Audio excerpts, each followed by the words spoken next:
Anthony, je te remercie d'avoir accepté mon invitation pour discuter un tout petit peu. Avec plaisir.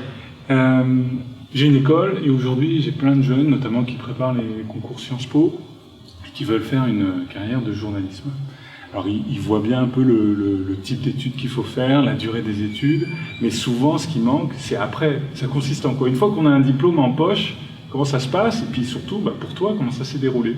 Alors moi j'ai fait ce parcours classique, effectivement, hein, j'ai fait Sciences Po à Rennes et puis ensuite j'ai intégré le centre de formation des journalistes à Paris sur concours. Mais tu as raison de souligner que c'est après que ça se joue. En fait ça se joue après et ça se joue pendant surtout, c'est-à-dire que pendant l'école on fait des stages, on rencontre des gens et c'est à ce moment-là en fait que les liens se nouent. On montre aussi ses intérêts, ses spécificités. C'est là aussi qu'on a l'occasion de montrer son talent, ce qu'on sait faire. Et pendant ces stages-là, eh bien évidemment, on va nouer des contacts qui ensuite vont pouvoir déboucher sur des contrats. Alors ça peut être des piges au début, hein. Souvent c'est ça les journalistes, on commence avec des piges, et puis ensuite CDD, CDI. C'est un marché qui est difficile, c'est vrai, faut pas se le cacher, mais en persévérant, on y arrive. Moi, je sais que j'ai fait des stages. Alors, j'ai eu pas mal de chance, faut être honnête. Quand j'étais au centre de formation des journalistes, j'ai commencé à faire un stage à BFM Radio à l'époque, qui était une radio économique qui est devenue BFM Business, qui est une radio et télévision économique.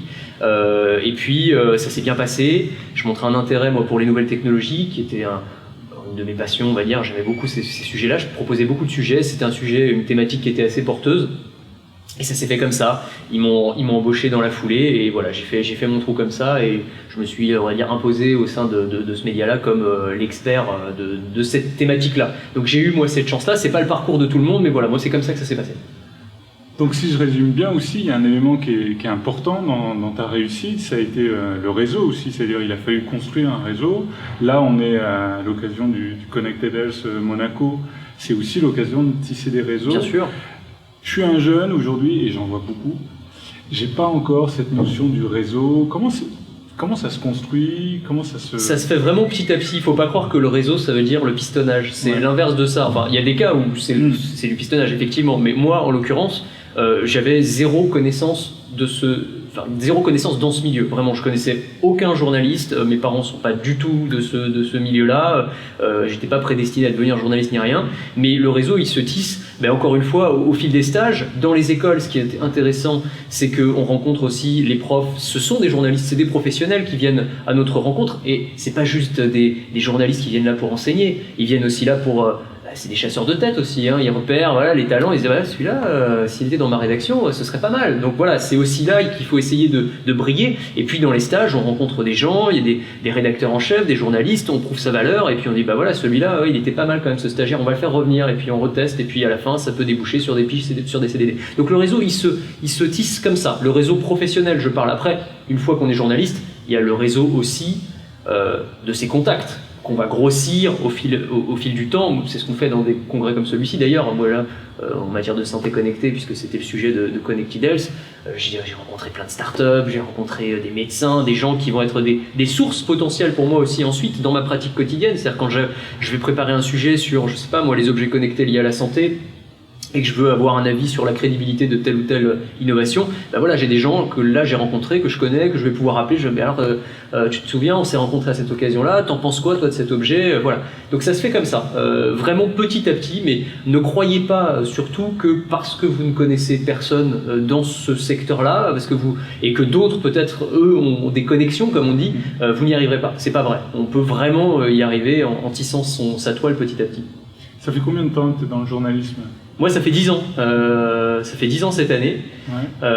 Oui, ça commence à passer un peu. Donc, tu as vu le métier changer, tu as vu les techniques évoluer. Qu'est-ce que tu penses aujourd'hui du métier de journaliste? Il a beaucoup changé.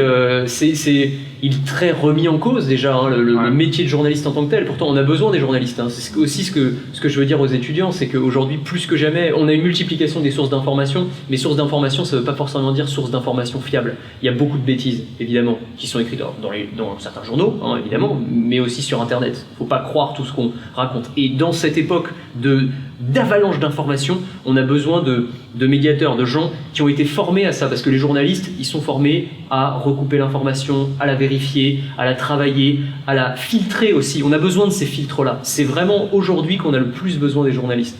Et effectivement, on la voit cette évolution. Internet est en train de tout bouleverser. Enfin, je veux dire, c'est une palissade. C'est évident qu'Internet est en train de tout bouleverser, en train de remettre en cause, y compris les médias eux-mêmes, c'est-à-dire les télés. Moi, je bosse dans une télé, dans des radios. On se demande si on travaille pas dans des médias mourants, quoi. C'est-à-dire, quand je vois moi les ados maintenant, ils regardent plus YouTube que la télé. Et je devrais même pas le dire, mais moi aussi, en réalité, je regarde finalement très peu la télé. Tout ce que je regarde, c'est sur YouTube, des chaînes de gaming, parce que j'aime bien les jeux vidéo, enfin voilà, des choses.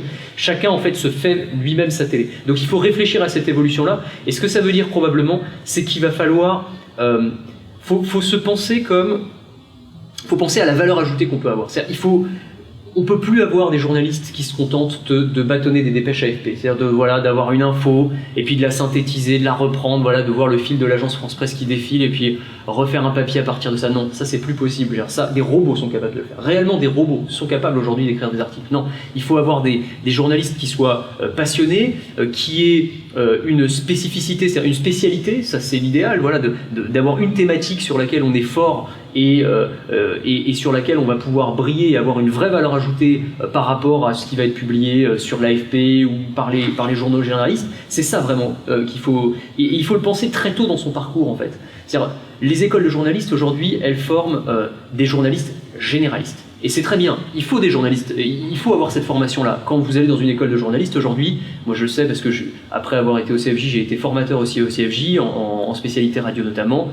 On t'apprend à écrire des brèves, à écrire un papier, à être synthétique, à écrire une accroche, une chute, enfin voilà, toutes les règles de base du journaliste. Et c'est important de les avoir et donc de traiter des informations très générales et faire du reportage, des micro-trottoirs, des machins et tout ça. Mais gardez au fond de votre tête cette idée que si vous avez une spécialité, une passion, c'est une vraie valeur ajoutée dans une rédaction. Quand vous arrivez, voilà, je prends mon exemple parce que c'est la technologie, quand vous arrivez dans des rédactions qui ne sont pas encore très au fait de ces sujets-là et que vous arrivez, bah oui, moi j'ai vu, alors aujourd'hui, vous avez vu ce qu'est en train de faire Google, là, ils sont en train de travailler sur des algorithmes d'intelligence artificielle qui vont répliquer le cerveau humain et puis on va avoir des ordinateurs qui sont plus puissants que le cerveau humain et tout. Interpeller les gens. Au début, ils vont vous prendre pour un fou dans les rédactions. Hein. Moi sur la techno, mais ça m'est arrivé des milliers de fois. Genre, quand j'ai présenté pour la première fois, j'ai dit ouais, vous savez que Google, il bosse sur des voitures qui se conduisent toutes seules. Le mec me prenait pour un dingue. C'était la première émission. C'était pas ma première émission, mais c'était un peu au début. Voilà. Enfin, quand ils ont commencé à faire les premiers tests, je crois que c'était dans le Nevada. Moi aussi, hein, j'hallucinais quand je lisais ça. Et puis quand je proposais le sujet, on me disait non mais qu'est-ce que c'est que ces trucs et tout. Et puis tu proposes, et puis quand tu arrives à vendre ton sujet avec de la passion, on dit bon bah ok, allez on achète ton sujet, et puis tu présentes le truc, et puis on dit bah ouais, en fait c'est bien, puis ça intéresse les gens, et ça se fait comme ça. Donc gardez cette idée-là à l'esprit que bah, c'est pas mal quand même d'avoir une spécialité, ou en tout cas de la passion, voilà, de la passion pour quelque chose, parce qu'il faut les vendre ces sujets, hein. C'est pas le tout d'avoir des idées, c'est ensuite il faut les vendre en conférence de rédaction. Ça c'est un élément très très important dans les rédactions. C'est quoi la conférence de rédaction? Alors la conférence de rédaction, c'est un moment clé de la journée du journaliste. Que ce soit en presse écrite, en radio, en télé, il y a des conférences de rédaction partout. En général, il y en a 2 par jour, parfois 3, le matin et l'après-midi. C'est un moment où tous les journalistes, ou alors les chefs de service, quand c'est des très grandes rédactions, vont se réunir et vont décider de ce qu'on va mettre dans les journaux. Donc c'est vraiment très important. Donc chacun amène ses idées dans son secteur de prédilection, et puis les rédacteurs en chef tranchent, disent oui, bon bah ça on va le faire, ça on va pas le faire, et puis on va le faire dans tel ordre, ça nous semble important aujourd'hui. Ils vont hiérarchiser l'information, et donc à ce moment-là, c'est le moment crucial de la journée, parce que le journaliste il arrive, et c'est là que se décide en fait ce sur quoi il va travailler pendant la journée, peut-être sur plusieurs jours aussi. On va lui dire bah, va enquêter là-dessus, tu te presses pas, tu le fais pas forcément aujourd'hui, mais il faut que tu nous trouves de l'info pour les jours qui viennent. Bon, et ce moment-là, eh bien, il est crucial parce que tu vas devoir vendre ton sujet. Tu arrives, il faut pas seulement dire oui bah moi j'ai vu ce truc-là, je pense que ça pourrait être un bon sujet. Non, parce que ça les rédacteurs en chef ils s'en foutent, ils entendent 25 des sujets. Faut les, tu vois, faut titiller un peu leur imagination, faut vendre un peu le truc, parfois le survendre un peu pour être convaincant, faut être le plus convaincant possible. Donc c'est un moment, voilà, faut réfléchir un petit peu avant, tu as des idées, tu dis bon alors comment est-ce que je pourrais faire en sorte que pour que cette idée-là, mon rédacteur chef il me dise ah ouais c'est bien, on va faire un sujet là-dessus. C'est un moment stratégique de la journée, la conférence de rédaction. Ok. Pour finir Anthony, j'ai une dernière question, c'est quoi ta journée type de travail? Alors moi, ma journée type de travail elle commence très tôt déjà parce que je suis matinalier, je bosse sur RMC, BFM Business et BFM TV, les 3 médias. Donc je me lève à 3h le matin. Ah ouais. Eh ben oui, tous les matins, j'arrive à la rédaction entre 4h et 4h30 en gros, parce que mon premier passage à l'antenne est à 5h50 sur RMC. J'ai un passage à 5h50 et un autre à 6h50, donc il faut que j'arrive, il faut que je finisse ma préparation. Pour un temps de passage qui représente quoi? C'est 3 minutes, 3-4 minutes. Eh oui, on a l'impression, on se dit, non mais les gens pensent... Tu as préparé ça dans le train? Ah, c'est ça, j'ai ma famille, enfin c'est des gens qui connaissent pas forcément, ils arrivent et ils disent, ouais, bah, toi tu bosses, c'est quoi ton métier à côté, tu sais, genre, bah non, c'est facile, toi t'arrives, tu parles 3 minutes, puis tu repars, puis t'es payé. Bah non, c'est un petit peu plus compliqué que ça, faut préparer évidemment, faut faire du montage, faut monter les images, faut écrire sa chronique. Moi je prends pas de notes en général, mais il faut l'écrire parce qu'il faut que tu l'aies en tête, ta chronique évidemment, il faut que tu connaisses tout par cœur pour que ça paraisse naturel, évidemment. Donc voilà, mon premier passage. Ensuite, j'ai un autre passage sur BFM TV à la mi-journée, donc entre les deux, je commence à préparer la chronique du lendemain, chercher des idées, il y a la fameuse conférence de rédaction, voilà. Je fais plein de petites choses comme ça. Ma journée se termine officiellement à 13h, je rentre chez moi, je fais la sieste, je rebosse de chez moi le soir pour préparer la matinale du lendemain, donc je bosse 1h30, 2h le soir, et puis je vais dormir. J'aimerais dire tôt, mais en réalité non, j'arrive pas à me coucher très tôt, donc voilà. T'as du temps pour toi? La matinale, c'est un rythme un petit peu particulier, c'est un rythme de vie un peu spartiate, c'est vrai, faut pas s'amuser à trop sortir, faut pas boire le soir. Moi je suis pas un gros fêtard, donc ça me pose pas tellement de problèmes, mais c'est vrai que c'est clair que si tu fais la fête la veille, tu peux pas, c'est très compliqué. Le temps, oui, je trouve toujours un petit moment le soir, après avoir préparé ma chronique du lendemain, j'ai un peu de temps pour faire un peu de jeux vidéo, amuser un peu, bouquiner, enfin voilà, faire tout ce qui est loisir, faire un peu de sport aussi, le week-end aussi.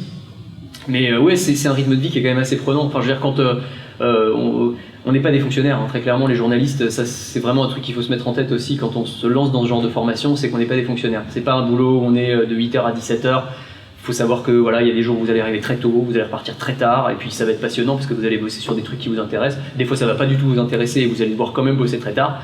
Mais voilà, faut se faire à cette idée-là. On part dans ce métier-là quand même avant tout par passion. Très bien. Je te remercie pour toutes ces informations. Merci. Et puis j'espère que ça aura suscité l'intérêt de plein de jeunes pour j'espère. se lancer dans le journalisme. Foncez.